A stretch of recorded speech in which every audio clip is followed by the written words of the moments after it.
from WCIA 3 Plus with your hosts Glenn Kinley, Courtney Lane Brewer, and Tristan Thomas. This is the SEFCU, your Illini Nation, WCIA 3 in 1 podcast. All right, hey, welcome in. This is the WCIA 3 in 1 podcast by Your Illini Nation. I'm Glenn Kinley. We got a new look. If you're listening to this on Spotify, you are like, it looks the same to me, and it doesn't look like anything to you because you're just listening to it. You might also be watching on YouTube. You might also be watching on our WCIA 3 Plus app. You got the same host, though. It's me. It's Courtney Lane Brewer. It's Tristan Thomas. Some cool graphics. We're still figuring all that out. Roll with the punches on this one. But, guys, kind of a exciting new time here. I know it feels very, very high production value. Mm-hmm. Got the lights on us and everything. The lighting is up to TV quality. Yeah, so I'm excited for we that. still have sports at 6 and 10. Don't worry, that's not changing. This will be in addition and some fun stuff coming on this new channel. I know Kevin has some shows he's cooking up and a bunch of different shows. Roscoe has shows she's literally cooking up. Yeah, Jennifer Roscoe has a cooking show. I think Brandon Morano has a golf show that he's working on, which we allowed him to do. We said it wasn't too sporty.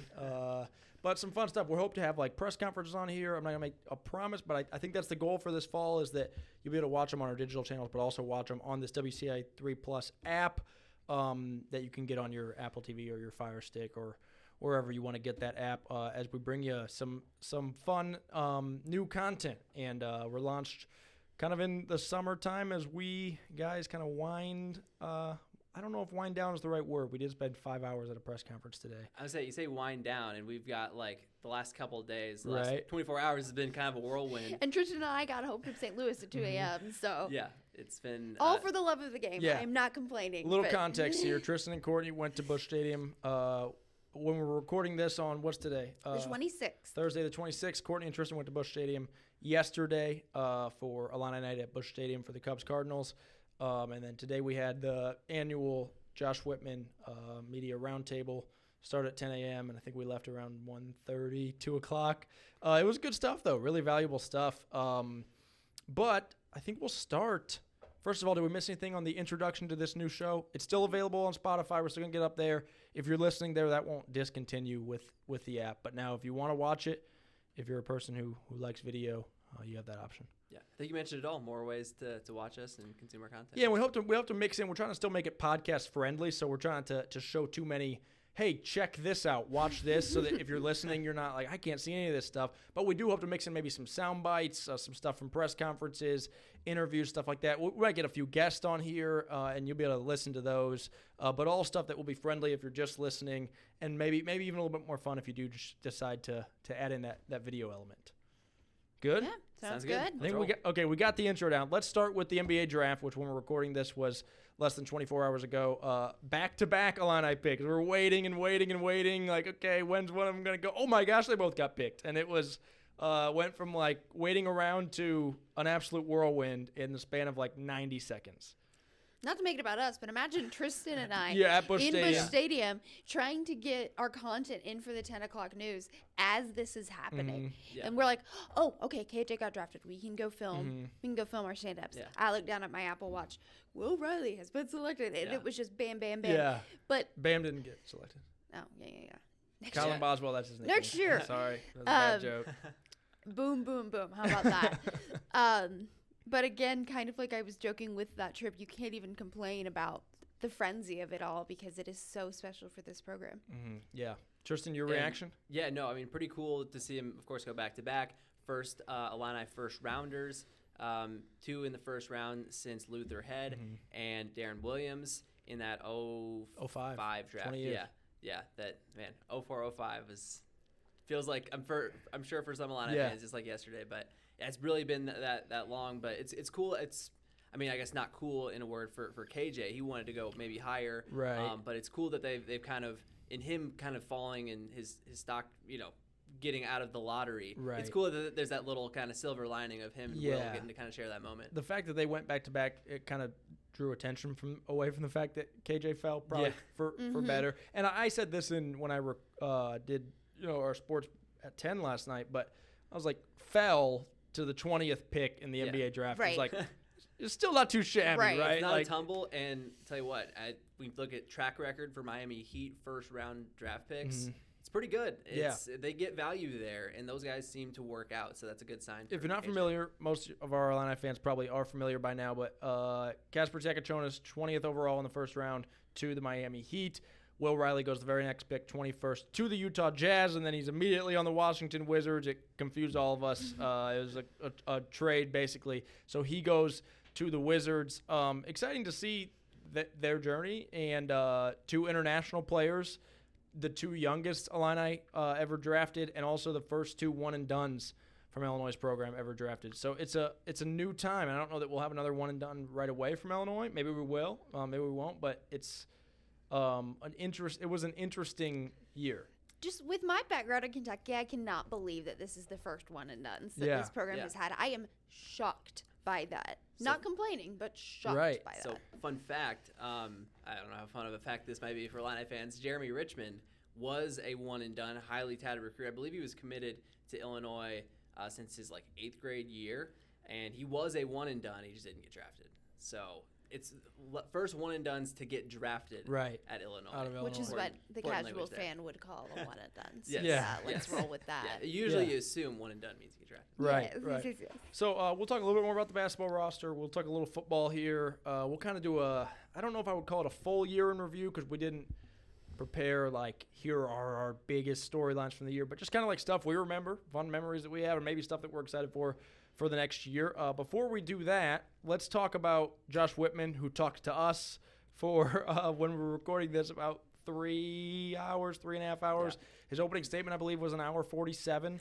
But again, all of substance. Yeah, none of it was fluff. If you've ever even just shaken his hand pregame, you know that Josh Whitman is the real deal, and that he gives it to you straight. And that entire 3-hour press conference was legit from him. He's the CEO, gives that kind of vibe, but also he's got the lawyer background. He's very informed on the issues, the House settlement. Of course, he was there testifying. He brings a lot of information and is really well informed on pretty much every subject we're talking about as far as the wide scope of athletics in college and how that looks. And I think that's the consensus that our little trio has come to, because full transparency, house settlement, rev share, that's high-level stuff. Right. And we have journalism degrees.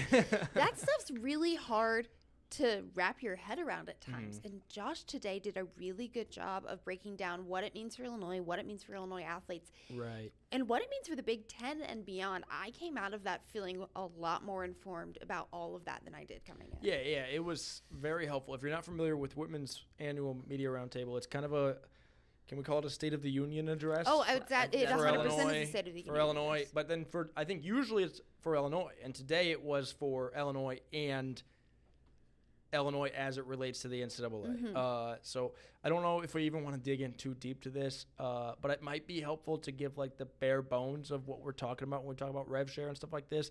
If you're not familiar, you guys correct me if I'm wrong. I probably am. The simplest version is, instead of it being NIL and collectives paying teams, the universities, the schools will now paying players. The universities and the schools will now directly pay those players. Now, Whitman did clarify, it's an interesting clarification, they're not technically paying them to play basketball at Illinois, to play volleyball at Illinois, to play football at Illinois. Right. They're paying them for exclusive rights to their name, image, and likeness. And so with that, that's because my first thought was, that's great, the schools are paying them. What's stopping them from going out and another random donor or somebody else says, I'll give you $1 million too? Well, it's those exclusive rights. And then Whitman also said that it will now be enforced that any third party that wants to give them more money, one, it will be heavily investigated, scrutinized. Is that the right word? If that person has donated more than a certain amount, I believe it's $50,000, to a university in their lifetime. So an Illinois alum can't, I shouldn't say can't, but it would be looked into pretty heavily if they came out and said, I run this local coffee shop, and I want to give this basketball player $2 million to be a barista for 3 hours, right? Not only because the coffee wouldn't be that good, which would be the most concerning of that, but it will be investigated on, does this actually meet like market value and stuff like that, right? Did I help me out? Yes. Did Are I they being sum that up in compensated fairly? Is Right. there, Whitman kept saying, is there a business purpose for it? And it's all going to have to be submitted. It used to be called the NIL Clearinghouse. Now it's NIL Go. I'm very interested, and I think this is just me who is fascinated by these little things. I'm very interested in, like, is it an app that they go on and say, like, hey, this car dealership wants me to Right. be in a commercial. Do you guys approve? But that's essentially what it's going to be. They're going to go through this. submit it? Yeah. They're going to submit it to this clearinghouse, and based on that process, which I think will be evolved by people outside of the Outside of the sphere NCAA. of, Right. I was just going to say outside of the U of I, but that Right. as well, to decide the value of these things for these kids. Yeah, and so what he said, is basically the days of it being, well, we're going to give this kid $3 million to do a 10-second commercial, right? Like he said, those days they think are gone, which I think is good. And he said a large bulk of what student athletes should, and I think they anticipate will be getting paid, is going to come from the universities. There will be some third-party stuff, but it won't be just this donor who decided to basically give them a ton of money. They could give them a ton of money, but they would do it through the athletic department, donate to the athletic department. And you're saying, okay, why does this all matter? There's a cap to all this. I probably should have led with that. That's where you get this level playing field stuff that we hear Brett Bielema talk a lot about, where no school can spend over a certain amount of money. There will still be variance probably in who spends what, but it will be a much smaller variance. I believe Josh Whitman said today that from the team that spent the least in NIL in Big Ten football to the team that spent the most in NIL in Big Ten football this past season, you were looking at about a $20 million difference. Now it might be a $2 or $3 million difference, right? Much smaller number, much more, again, that level playing field. And it's not, everybody's not the exact same now, but there is, a team in your conference won't have a roster that costs $20 million. Well, and I like what more. Josh said of just kind of like, hey, these are some guardrails, some parameters we're putting in. It's not just the Wild West anymore. Like this isn't like probably like the end all be all of like this. We're gonna set these rules and then that's it. Like college sports is obviously like evolving and changing throughout the years. So now it's just a matter of, hey, let's get some rules in place and then Right. We can adjust year by year. However you need to, but this seems like a solid kind of starting point, a baseline of rules and regulations and making sure things are fair. Certainly, and he wants it to work. And an interesting thing that I heard him talk about when we talked to him today is that he thinks it's important that there is a desire for it to work. The analogy that he used that I thought was really interesting, I hadn't thought of it this way before, was in the NFL or these professional leagues, they get their salary cap and they say, all right, we can only spend right here. Sweet, what players do we want to sign to hit that salary cap? And now in college, you're getting this salary cap, which is technically not what it is, but it's kind of what it is. And the instant reaction from some was, how can we get around this? And how can we actually spend more? Instead of it just being, we got this number, how can we best use these number of dollars, right? Instead, it's like, not from Illinois, but in general, like there's been some who's like, well, how can we get around this? So I think he wants to see it work. And he wants to see people want to see it work, if that makes sense. Like there has to be a desire to like make this work rather than cheat the system. And he said he thinks there is. Yeah. He said he thinks there is. And another thing that is important is that I think the penalties are going to be harsher. Certainly one thing that I heard him talk about was more swift. We've heard of these NCAA investigations where 6 years later, it's like this team has to vacate their 5 wins from this year. And it's like, all right, 6 years, I think they're going to be right away. From what he said today, he didn't say this. I think it was maybe him speculating or maybe he knows it but couldn't say it officially. It sounded like most of the punishments now for violating these things would be forward thinking, not vacating wins, not you can't do this. It would be moving forward.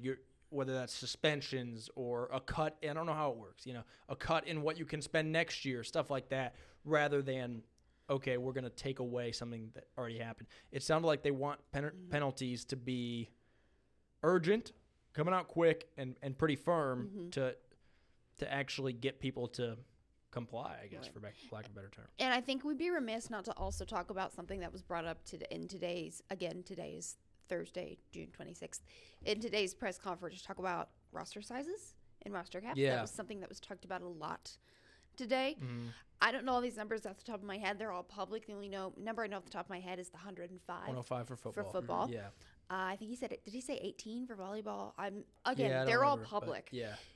And he mentioned that a lot and how things are going to factor into that, such as you have a kid who wouldn't have been cut under Right. that.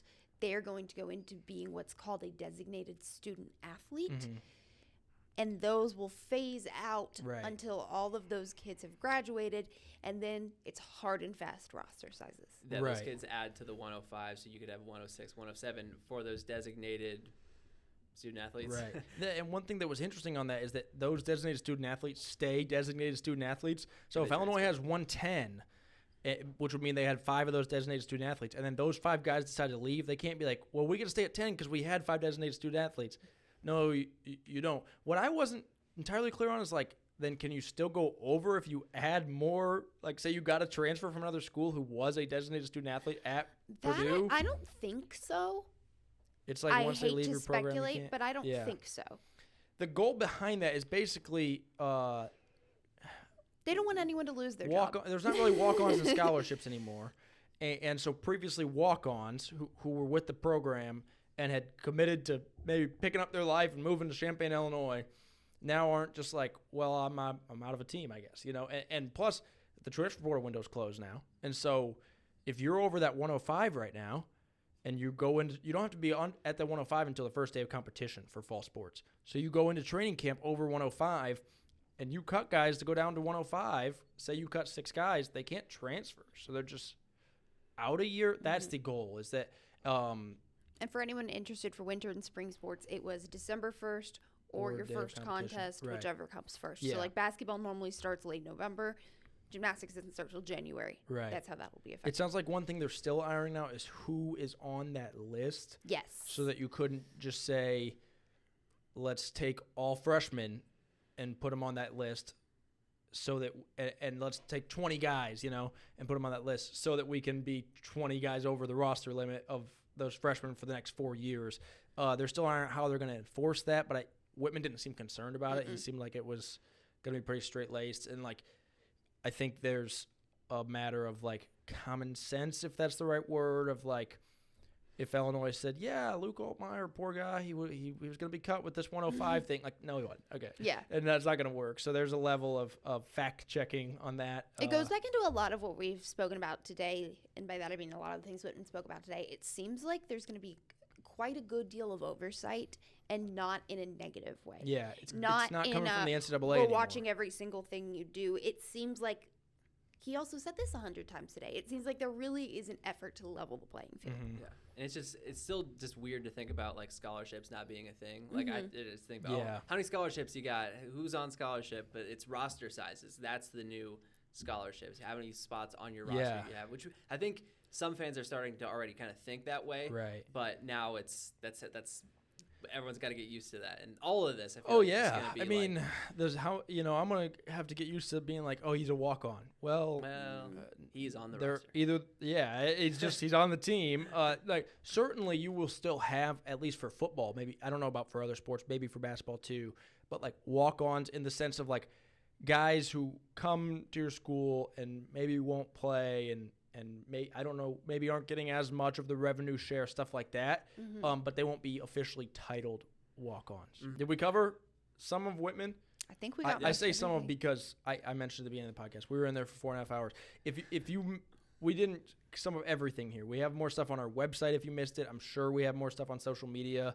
If we don't, at the time I'm recording this, we're going to have a lot more up on both our website and social media. So tons of stuff there. We glossed over Kendall Bostic. She is joining with a role in the athletic department. I'm so Whitman excited seemed for excited her. about that. I mean, she's fantastic. That seems like a perfect fit.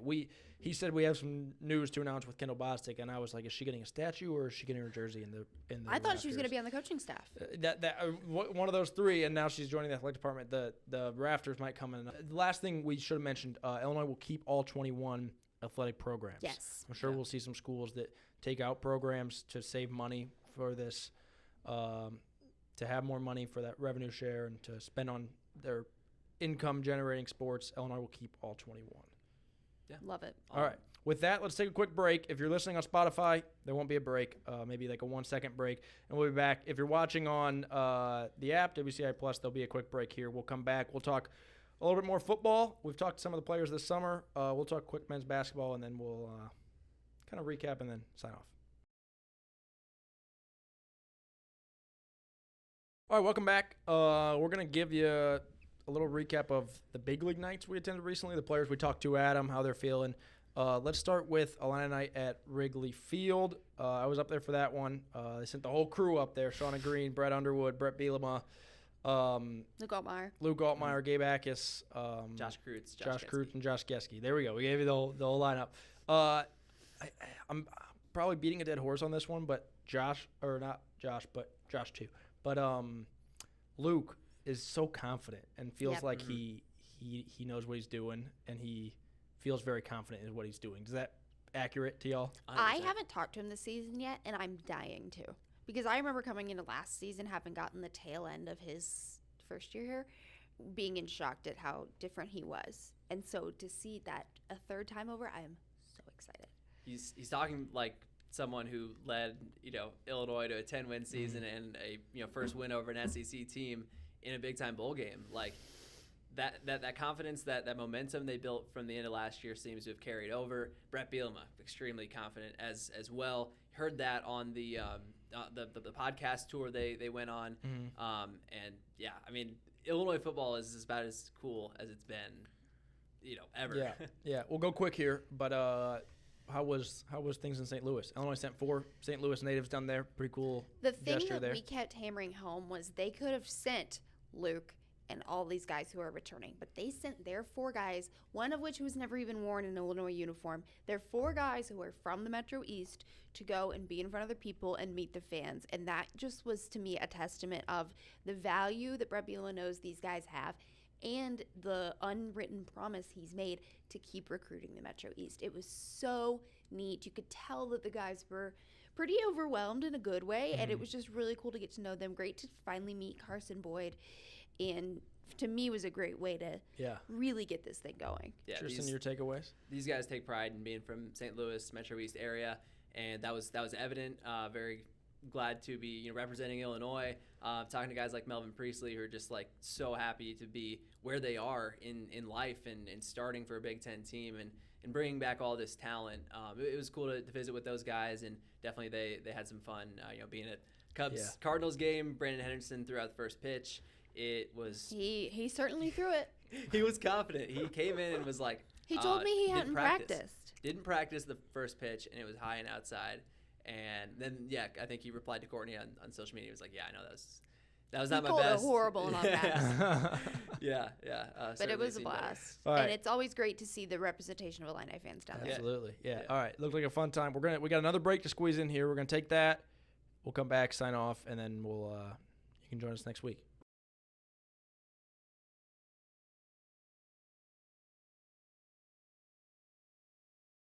All right, welcome back. We're going to sign off here, and you can join us again next week. We'll be on the Plus app. We'll be on the podcast. Our podcast will probably get more consistent now. We did them all the time during football season, didn't do them a ton during basketball season and into the spring. But because we have the show and we have the weekly show And we have fancy lights on the and Plus stuff. app and the lights and the graphics, you'll have the podcast more often. If you want more coverage, 6 and 10 every day of the week. Every day of the year, pretty much, on WCIA if you're watching the shows, and we'll have the podcast. You can also find WCIA.com, YourIlliniNation.com. Find us on social media. That's probably where we spam the most coverage, to be honest with you. But you can find it all in those places. Anything before we sign off, crew? Just if there's something you want us to touch on here, feel to hit our lines on absolutely. On Twitter, Facebook. We're there all the time. Yeah, this show is different from our newscast in that we have a lot of freedom on what we talk about, and that's why we spent 26 minutes talking about random stuff before we hit our first commercial break. But Tristan, anything else? No, sounds good. Excited for this new kind of setup we got going here, and excited to get things rolling. All right, thanks so much for joining us with Courtney Lane Brewer and Tristan Thomas. I'm Glenn Kinley on the Your Illini Nation WCIA 3-in-1 podcast.